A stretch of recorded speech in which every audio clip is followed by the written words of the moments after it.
Praise the lord. ఈరోజు వాక్య భాగం యెషయా గ్రంథం 38వ అధ్యాయం 15వ వచనం. ఆయన నాకు మాటిచ్చెను, ఆయనే నెరవేర్చెను. ఈరోజు ఈ వాక్య భాగం ద్వారా దేవుడు మనతో మాట్లాడుతున్నారు. అసలు ఈ వచనం ఎవరు రాశారు, ఏ పరిస్థితుల మధ్య రాశారు, what is the background of this words మనం చూస్తే గనక, యూదా రాజైన హిజ్కియా రోగి అయి ఆరోగ్యము పొందిన తర్వాత అతడు రచించినది. యూదా రాజైన హిజ్కియా గారికి మరణకరమైన రోగం వచ్చినప్పుడు ప్రవక్తయు ఆమోజు కుమారుడునైన యెషయా గారు అతని దగ్గరికి వచ్చాయ్యా, నువ్వు మరణం అవుతావు, నువ్వు చచ్చిపోతావు, కాబట్టి నువ్వు నీ ఇల్లు చక్కబెట్టుకోమన్నప్పుడు మరి గోడ తట్టు తిరిగి రాజైన హిజ్కియా కన్నీరు కార్చడం మనం చూస్తాం.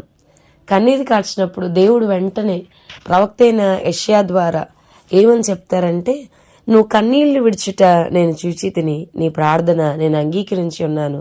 సో 15 సంవత్సరాలు నేను నీకు ఆయుష్ని పెంచబోతున్నాను అని దేవుడు మాట్లాడాడు. సో మంచి ఆరోగ్యం వచ్చిన తర్వాత ఇప్పుడు రాజైన హిజ్కియా రాస్తా ఉన్నారు ఏమనంటే, ఆయన మాటిచ్చాడు, ఆయనే నెరవేర్చాడు.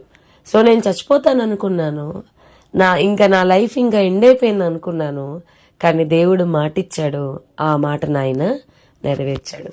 మన జీవితాల్లో కూడా వాక్యం చెప్తుంది కదండి, అబద్ధం ఆడుటకు ఆయన నరుడు కాదు, ఆయన మాటిస్తే దాన్ని తప్పకుండా నెరవేరుస్తాడు. ఆయన నోటి నుంచి విడుదలైన ఏ మాట కూడా నిరర్ధకము కానేరదు. సో మనం చూస్తే ఆయన వాగ్దానం చేస్తే దాన్ని నెరవేర్చటకు నమ్మదగినవాడు. కానీ కొన్నిసార్లు ఆయన కావాలని తలుపులు మూసేస్తూ ఉంటాడు. మూసివేయబడిన బిహైండ్ ద క్లోజ్డ్ డోర్స్, మూసివేయబడిన ద్వారములు మనం చూస్తాం. బైబిల్లో మనం ఆయన హన్నా యొక్క గర్భాన్ని మూశారు, గర్భ ద్వారాన్ని మూయడం మనం చూస్తున్నాం. యెహోవా ఆమెకు సంతు లేకుండా చేసిన వాక్యం చాలా స్పెసిఫిక్గా చెప్తుంది. మూసివేయబడిన ద్వారం వెనకాల ఎంతో కన్నీరు, ఎంతో నలుగుడు, ఎంతో వేదన, ఎంతో కృంగుదల. దేవుని సన్నిధిలో మాటైనా రాలేనంతగా మూలుగుతా ఉంది. మూయబడిన ద్వారం వెనకాల ఆమె కార్చిన కన్నీరు, ఆమె చేసిన మూల్గులు ఏం చేశాయంటే, ఆమె కేవలం ఒక కుమారుని మాత్రమే కాదు, ఒక దేశానికి ఆశీర్వాదకరంగా ఉండే ఒక ప్రవక్తనివ్వగలిగి. అలాగే దేవుడు నయోమి యొక్క ఆశీర్వాదపు ద్వారాలు మూసాడా అనిపిస్తూ ఉండిద్ది. She left with nothing. తన భర్తని కోల్పోయింది, తన బిడ్డల్ని కోల్పోయింది, ఏమీ లేదు. కేవలం రూతుతో ఆ బెత్లెహేంకి వచ్చింది. She came with zero. సర్వశక్తుడు నన్ను రిక్తురాలుగా చేశాడు, దేవుడు నాకేమీ మిగల్చలేదు, నేను మొత్తం I was left with zero. నన్ను నయోమి అనొద్దు, మారా అనండి, ఎందుకంటే నేను చేదైపోయాను. మూయబడిన ద్వారం, behind the closed doors. Naomi జీవితంలో దేవుడు ద్వారాల్ని మూసాడు, దానివల్ల ఎంతో కన్నీరు, ఎంతో వేదన, ఎంతో నలుగుడు. కానీ ఆ మూసివేయబడిన ద్వారం వెనకాల ఎంత ఆశీర్వాదం ఉందంటే, రూతు కోసం, రూతుకి జీవితాన్ని ఇవ్వడం కోసం బోయాజు రూతు పక్షాన్ని నిలబడ్డం. బోయాజు నుండి మరి రూతు ద్వారా యేసుక్రీస్తు వంశావళిలోనికి మరి నయోమి ఎంత బ్లెస్డో రూతు చేర్చబడ్డం మనం చూస్తున్నాం. కొన్నిసార్లు దేవుడు ద్వారాలు మూయడం మంచిదే.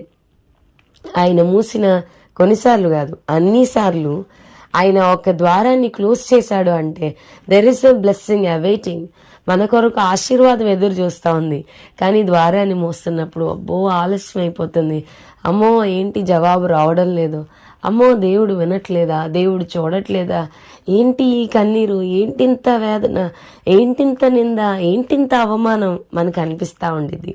కానీ ఆయన ద్వారాన్ని మూసాడంటే మనం ఖచ్చితంగా దేవుని యొక్క దృష్టి మన మీద ఉంది, మనం గొప్ప సాక్ష్యాన్ని చెప్పబోతున్నాం అనేది మనం గ్రహించాలి.